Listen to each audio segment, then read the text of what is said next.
Ильяс Жансүгіров қазақ поэзиясының аса ірі тұлғасы, сөз өнерінің хас шебері.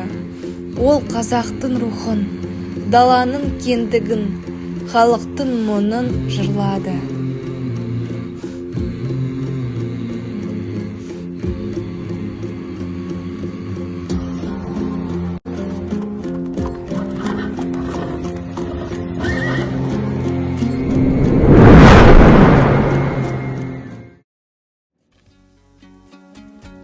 Құлагер жай ғана жүйрік туралы емес. Бұл еркіндік пен әділет, ар мен қастандық туралы поэма.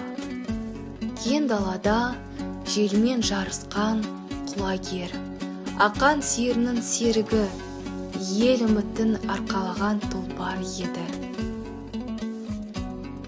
Бәйгеде ол шапқанда жұрттың жүрегі бірге соқты. Далады тынысын ішіне тартты. Бірақ таза жеңіс бәріне бірдей ұнай бермейді. Қызғаныш қастандыққа жол ашты. Құлагердің құлағы бір тұлпардың ғана емес, әділеттің де құлағы еді. Ильяс Жансүгіровтың «Құлагер» поэмасы өткеннің қасіреті, бүгіннің сабағы, ертеңге аманат.